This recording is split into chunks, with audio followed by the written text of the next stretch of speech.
Chers amis internautes, bonjour, bonsoir, sur Internet, toujours un peu la même formule. Beaucoup de réactions de soutien après mon interpellation la semaine dernière. C'est que j'ai été interpellé à mon domicile, 7h du matin, les flics, les gosses qui crient, soutien du monde entier, au nom évidemment de la liberté d'expression. Comment se fait-il qu'en France on muselle les artistes? Message des États-Unis, d'Afrique, d'Iran, de Russie, et même de Chine. Et même de Corée du Nord, pour vous dire à quel point les gens sont outrés qu'en France, aujourd'hui, un artiste puisse être interpellé au lendemain d'une petite saillie drôlatique, un tweet pour un tweet. Valls, le maître de Matignon, El Blancos, le descendant d'esclavagistes, dont la famille s'est engraissée comme des cochons en Afrique, sur le continent africain. Donc Valls a fait sa petite chatte à l'Assemblée. Il a sorti les griffes, Manu. Écoutez-le. Quel affront que de voir un récidiviste de la haine tenir son spectacle dans des salles bondées au moment même où samedi soir, la nation, porte de Vincennes, se recueillait. Ne laissons jamais passer ces faits et que la justice soit implacable à l'égard de ces prédicateurs de la haine. Je le dis avec force, ici, à la tribune de l'Assemblée nationale. Je me retrouve donc, comme l'année passée, avec l'ensemble de l'appareil d'État contre moi. En France, la liberté d'expression s'arrête à Dieudonné. Deuxième extrait, ministre du Travail. Et il y a une liberté totale d'expression, tant mieux. La limite c'est Dieudonné, Que me reproche-t-on cette fois-ci? L'emploi d'une expression de paix, en plus. Je me sens Charlie Koulibaly. J'exprime un sentiment, à un moment donné. Cette théopneustie, exactement. Cette théopneustie, c'est une expression qui est le souffle, l'expiration de Dieu, qui aurait inspiré la Bible, la parole sainte.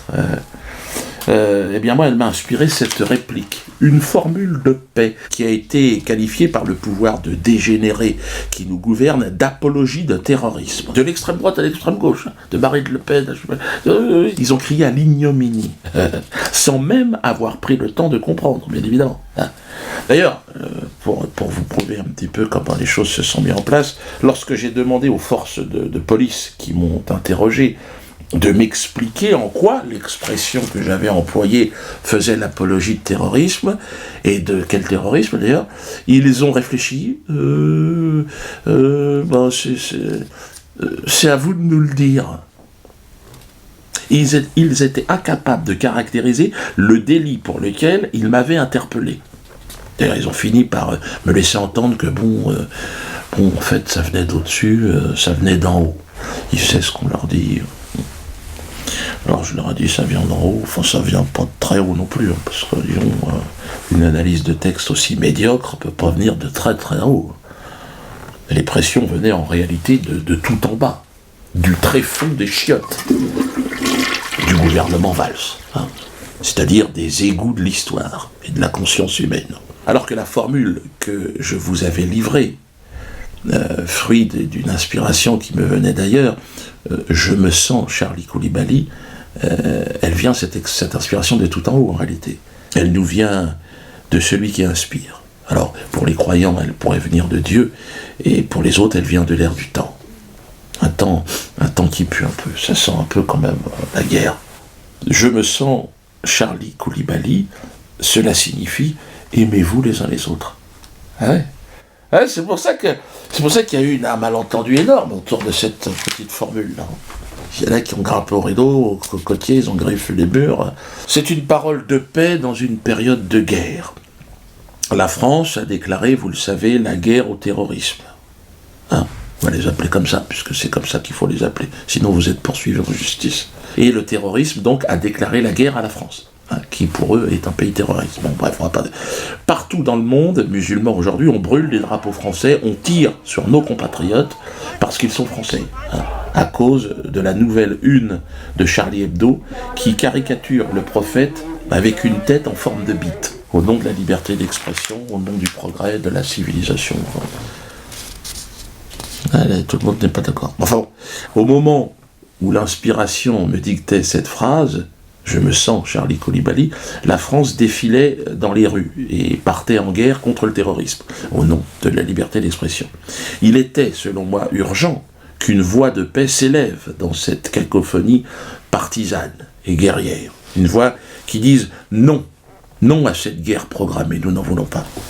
Une voix qui dise « je me sens Charlie Coulibaly », comme la voix du poilu français en 14-18 aurait pu dire dans le traquenard des tranchées de Verdun « je me sens franco-allemand ». Parce qu'il était fatigué, vous voyez tous ses potes qui étaient morts à côté. Ou un Viet Cong piégé dans ses tunnels sous les bombes américaines qui, à un moment donné, se dit « je me sens américano-vietnamien ». Cette expression signifie « je refuse la guerre ». Vous savez, devant un tas de morts, il n'y a pas de différence entre les morts, d'un camp ou de l'autre. Cela signifie aussi, je n'irai pas me battre ni pour Hollande, ni pour Al-Qaïda. Qu'ils s'entretuent entre eux. Je n'ai rien à foutre, je n'ai rien à voir avec ça. Pas qu'ils en aient rien à foutre, je préférerais qu'ils s'en sortent, mais bon, puisqu'ils refusent le pardon, qu'ils se fassent la guerre. Allez-y. Lorsque je vous ai livré cette formule qui a heurté, je me sens Charlie Coulibaly, en réalité, je vous invitais dans la lumière du Christ, qui est le chemin, la vérité et la vie, ainsi que dans la paix de l'islam. Après la mise en ligne de cette vidéo, chacun ira de son commentaire, les forces obscures tenteront de détourner une fois de plus le message, mais il est trop tard. Vous savez que cette formule, c'est le suppositoire de la paix que j'ai glissé dans le fion du malin. C'est fini, il a chopé la chiasse. Nous ne participerons pas à cette guerre, messieurs les belliqueux. Nous survivrons à ce monde malade. Nous devons d'ailleurs nous en émanciper, prendre de la distance. Distanciation. Le point de départ de notre émancipation, c'est l'ANA d'assurance. Et signer la pétition. Nous devons être notre propre assurance, nous assurer, nous rassurer nous-mêmes. La société a été créée, donc déposée, les statuts de la société. Son activité devrait démarrer fin avril. Le temps, c'est quand même assez long à mettre en place tout ça. Alors, ouvrez bien vos oreilles. Je peux vous annoncer dès ce soir, nous allons vous proposer des contrats d'assurance moins chers pour une couverture identique. Et Diodo, comment c'est possible? On s'est bougé le cul, et on a vu qu'en fait, quand même, ils s'engraissaient comme des salopards. En plus de participer donc à la construction d'un monde nouveau, vous allez gagner de l'argent. Donc, même si nous ne croyons pas en la valeur de l'argent et que nous espérons un monde sans argent, en attendant, permettre de faire des cadeaux aux gosses. Je salue également, parce que j'avance, la présidente du tribunal de Metz, qui, malgré de grosses pressions, pressions qui viennent d'en bas, on va dire, des toilettes, a su rester en vérité et me permettre de jouer dans cette ville. À titre personnel, je suis profondément triste. Triste parce que j'ai dû faire une procédure judiciaire qui pour moi est honteuse, permettre à un homme de s'exprimer, alors que toute la France s'est levée pour justement combattre ceux qui essaient de museler, ceux qui vont jusqu'aux frontières de la liberté d'expression.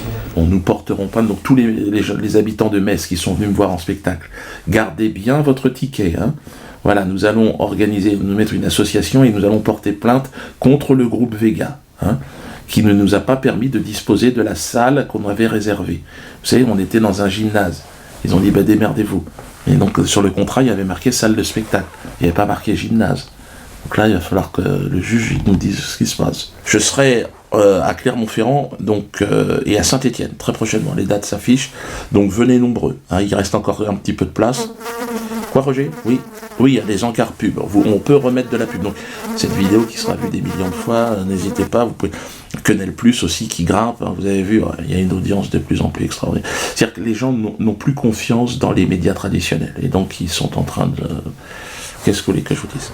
Guillon, par exemple, qui dit, tiens, c'est un bel exemple de l'inversion accusatoire. Écoutez-le. Et je le connais bien, j'ai travaillé dans son théâtre à l'époque où on pouvait encore y aller, sans perdre son âme. Et c'est quelqu'un de terriblement jaloux et de terriblement aigri aujourd'hui, qui ne cherche que à être en page Facebook, en tête de Yahoo et être au centre des médias. Il ne cherche que ça.